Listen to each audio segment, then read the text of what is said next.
जय हिंद दोस्तों, आज हम बात करेंगे यूपी पुलिस का एनपीएस फॉर्म कैसे भरा जाएगा। इसके पहले हमने एक एनपीएस फॉर्म पे एक वीडियो बनाया था जो कि वर्जन अपडेट हो चुका है। ठीक है, जिस पर हम वीडियो बनाए थे वो 1.5 वर्जन था, अब आ गया है 2.3 वर्जन।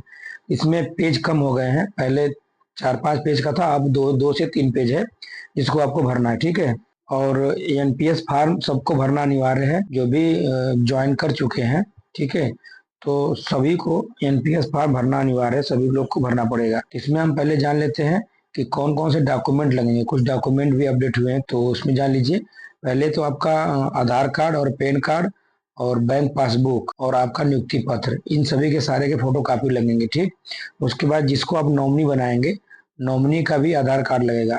ठीक है, नॉमिनी के आधार कार्ड का फोटो कापी लगेगा और एक पासपोर्ट साइज फोटो लगेगा आपका, और एक आपको भरने के समय एक ब्लैक पेन होना अनिवार्य है। ठीक है, क्योंकि ये पूरे फॉर्म ब्लैक पेन से ही भरा जाएगा, तो आपके पास ब्लैक ब्लैक पेन होना जरूरी है। ठीक है, एक बार और जान लीजिए कौन कौन से डॉक्यूमेंट लगेंगे, क्योंकि फॉर्म भरने से पहले आपको ये सारे डॉक्यूमेंट इकट्ठा करना पड़ेगा। ठीक है, तो आपके जो डॉक्यूमेंट है, Aadhaar card, PAN card, bank passbook, नियुक्ति पत्र और आपके जो आप जिसको नॉमिनी बनाएंगे, नॉमिनी का आधार कार्ड, ठीक, और एक पासपोर्ट साइज फोटो और एक ब्लैक पेन, इतनी चीजें आपके पास होना अनिवार्य है। ठीक है, जितने भी डॉक्यूमेंट बताए हैं, आईडी कार्ड बताए हैं, जो भी सबके फोटो कापी लगेंगे। तो आइए शुरू करते हैं, फॉर्म कैसा भरा जाएगा। ठीक है, सबसे ऊपर लिखा है प्रिंट माई प्राण इन हिंदी। ठीक है, तो आप हिंदी में प्रिंट कराना चाहते हैं कि इंग्लिश में कराना चाहते हैं, इसको आप टिक कर सकते हैं स्नो पे, जो आपको सही लगे। ठीक, दूसरे पर लिखा है सेलेक्ट योर कैटेगरी। ठीक है, तो आपका स्टेट गवर्नमेंट पर टिक हो जाएगा। ठीक है, उसके बाद आ जाएंगे एक नंबर पे, फर्स्ट नंबर पे आ जाएंगे पर्सनल डिटेल, आपको उसमें यहाँ भरना है। ठीक, तो अपना यहाँ नाम लिखना है, तो नाम में आप श्री लगाएंगे कि एसएमटी लगाएंगे कि कुमारी लगाएंगे। ठीक है, जो जिसका है वो लगाना जरूरी है, इस पर टिक कर देगा। उसके बाद अपना नाम लिखेंगे। यहाँ लिखा है, जो जब आपको फॉर्म मिलेगा तो उसमें इस बॉक्स में लिखा है, ध्यान से देखेंगे तो लिखा है फर्स्ट, और यहाँ मिडिल लिखा है और यहाँ लास्ट लिखा है। ठीक है, तो आप अपना नाम लिखेंगे, फर्स्ट नाम लिखेंगे, मिडिल नेम लिखेंगे और लास्ट नेम लिखेंगे। जिसका फर्स्ट और लास्ट नेम ही बस है, जैसे कि मान लीजिए आपका नाम जय सिंह है, तो पहले में जय लिखेंगे और लास्ट में सिंह लिख देंगे। ठीक है, किसी का जय कुमार सिंह अगर है तो पहले में जय लिखेंगे, दूसरे में कुमार और लास्ट में सिंह लिख देंगे। ठीक है, तो ये आपका हो गया आपका नाम। ठीक, उसके बाद इसी तरह से फादर्स नेम लिखेंगे। ठीक, यहाँ फर्स्ट नेम, मिडिल नेम और लास्ट नेम। ठीक, तो वैसे मदर नेम भी लिखना है, फर्स्ट, मिडिल और लास्ट। ठीक है, तो आप जानते भी होंगे, लिख भी लेंगे, कोई दिक्कत नहीं इसमें। उसके बाद देखिए यहाँ दिया है सिलेक्ट द नेम। ठीक है, यहाँ आपको आपका जो पैन कार्ड प्रिंट होकर आएगा, इसमें उस पे फादर का नाम होना चाहिए, मदर का नाम लिखा होना चाहिए। ठीक है, जिस पे आप टिक करेंगे वही नाम छप कर आएगा। ठीक, उसके बाद है डेट ऑफ बर्थ आपका, यहाँ आप डेट ऑफ बर्थ लिख देंगे। ठीक है, DDMMYY करके है, जो जैसे लिखा वैसे अपना डेट ऑफ बर्थ लिख देंगे। फिर उसके बाद है प्लेस ऑफ बर्थ। ठीक, प्लेस ऑफ बर्थ में जो आपका गृह जनपद है, गृह जनपद का नाम लिख देंगे। ठीक, कंट्री ऑफ बर्थ में अपने कंट्री के नाम लिखेंगे, इंडिया। ठीक है, उसके बाद जेंडर है, जेंडर में लिख देंगे जो भी मेल फीमेल जो आप हैं अपना टिक कर देंगे। ठीक, उसके बाद है नेशनलिटी, यहाँ पे है, यहाँ नेशनलिटी में भी आपको इंडिया लिखना है। ठीक है, उसके बाद आपकी शादी हुई कि नहीं हुई है, इसमें अनमैरिड और मैरिड में टिक करना है। ठीक है, उसके बाद स्पाउज नेम में है जिसकी शादी हो गई है, स्पाउज नेम में जिनकी शादी हो गई उन्हीं को लिखना है, पति पत्नी का नाम। ठीक है, जिसकी शादी हो गई उनका नाम उसी तरह से लिखना है, फर्स्ट, मिडिल और लास्ट नेम। इसका आपको विशेष ध्यान देना, आप जहां भी फर्स्ट, मिडिल, लास्ट नेम लिखा है उसी अनुसार लिखना है। ठीक है, आपके बॉक्स में ही बना होगा, फर्स्ट, मिडिल, लास्ट लिखा होगा। ठीक है, इसके बाद दिया इनकम रेंज। ठीक, इनकम रेंज में आपको 1 लाख से 5 लाख पर टिक कर देना है। ठीक, और यहाँ आपको पैन कार्ड नंबर लिख देना है। ठीक, कि पैन लिखा है, इसी पर आपको जो आपका जो पैन कार्ड नंबर है, पैन कार्ड नंबर लिख देना है। पैन कार्ड सबको अनिवार्य है, पैन कार्ड होना चाहिए, बिना पैन कार्ड का एनपीएस फॉर्म नहीं भर सकते हैं। ठीक है, उसके बाद आ जाइए, यहाँ है प्रूफ ऑफ आइडेंटिटी। इसमें आपको आधार कार्ड डालना। ठीक है, आधार कार्ड का नंबर डालना, आधार कार्ड का लास्ट का 4 डिजिट नंबर डालना बस आपको। ठीक, यहाँ दिया है नीचे। इसके बाद 3 नंबर पे आ जाएंगे। 3 नंबर में आपको आपका पूरा एड्रेस चाहिए। एड्रेस में देखिए लाइन 1, लाइन 2 दिया है, तो लाइन 1 में आप विलेज लिख करके अपने गांव का नाम लिख देंगे, और यहाँ पोस्ट लिख करके पोस्ट का नाम लिख देंगे। ठीक है, मतलब एक लाइन में पूरा आपका ग्राम और पोस्ट हो जाएगा।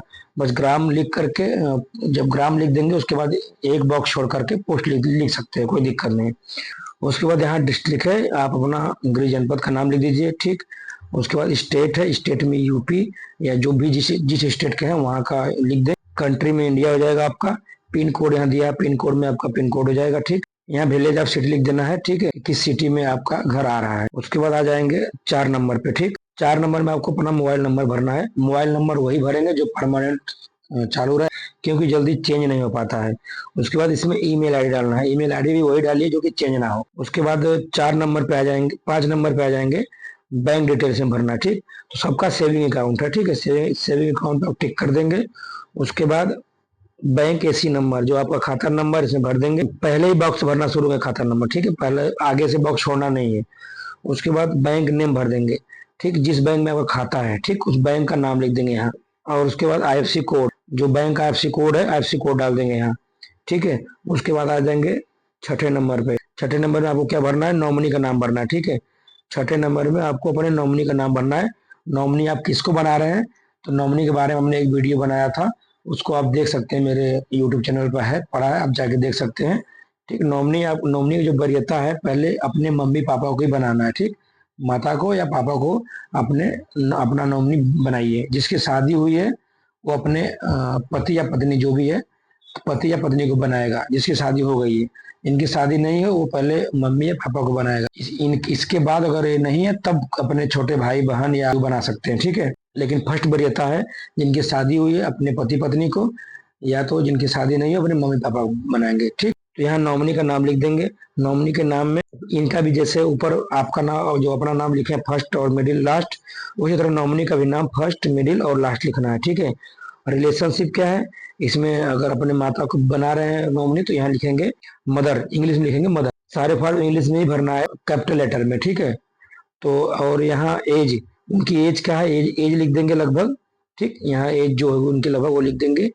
Date of birth, date of birth लिखेंगे किस माइनर का, जो अगर आपने अपना जो नॉमिनी किसी माइनर को बना रहे हैं छोटे बच्चे को, तो उसका यहाँ डेट ऑफ बर्थ लिखेंगे, ठीक। अगर बड़े को बना रहे हैं मेजर को, तो उसका डेट ऑफ बर्थ लिखना जरूर नहीं है, ठीक है। यहाँ देखिए लिखा है इन केस ऑफ माइनर, तो डेट ऑफ बर्थ उन्हीं का लिखना है जो छोटे बच्चे को बनाएंगे, ठीक है, बड़े को नहीं। जब छोटे बच्चे को बनाएंगे तो इसी यहाँ डेट ऑफ बर्थ भी रहेगा और नेम ऑफ गार्जियन भी रहेगा, ठीक है, गार्जियन का नाम भी लिखेंगे।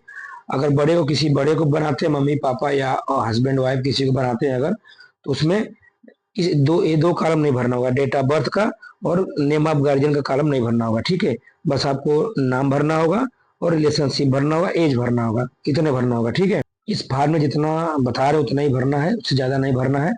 इसके अलावा जो भी भरना होगा तो जो स्टाफ आपसे फॉर्म भरवाएगा उनके द्वारा बताया जाएगा तभी भरना, अपने मन से नहीं भरना है, ठीक है। उसके बाद 7 नंबर है, 7 नंबर पॉइंट पे को जो बताया जाएगा वो टिक कर दीजिएगा, ठीक है।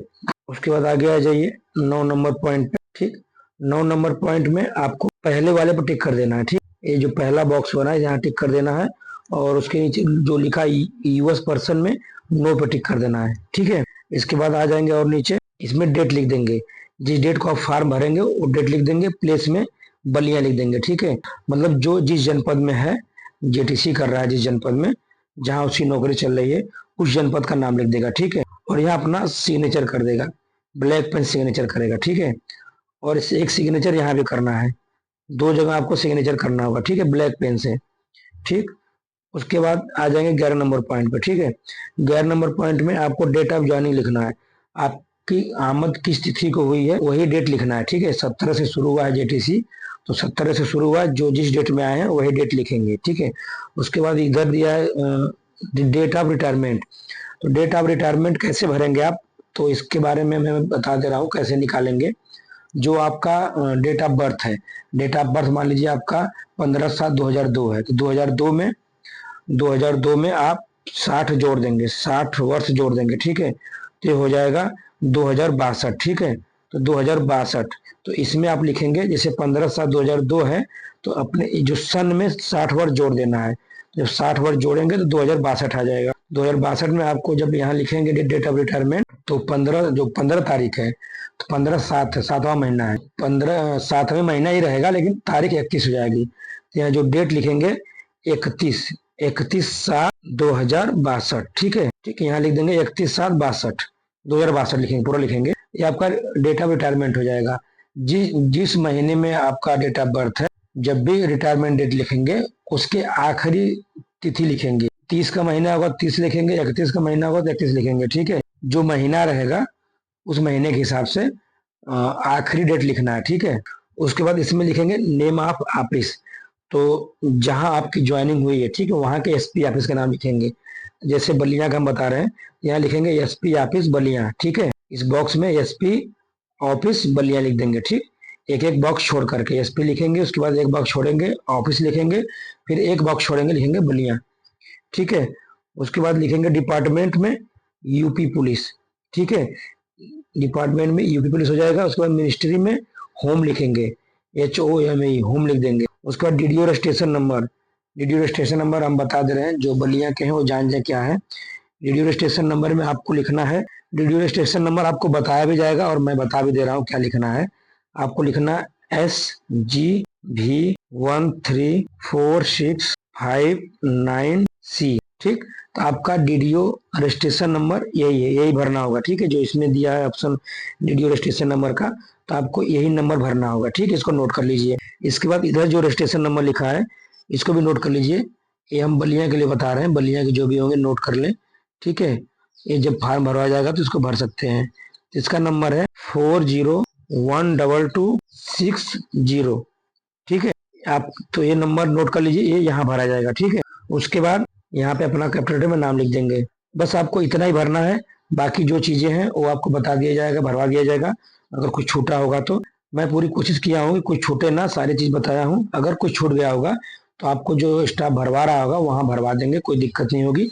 लेकिन जो बताया इसको अच्छे से जान लीजिए, आपको मदद मिलेगी, आपको भरने में कोई दिक्कत नहीं होगी, ना कोई गलती होगी, ठीक है। आप एक बार में अच्छे से भर देंगे। इस वीडियो को एक बार दो बार देख लेंगे, कंफर्म हो जाएगा, कोई दिक्कत नहीं होगी भरने में, ठीक है। वीडियो अच्छी लगी तो सब्सक्राइब जरूर करिएगा। मिलते हैं अगले वीडियो में, तब तक के लिए जय हिंद।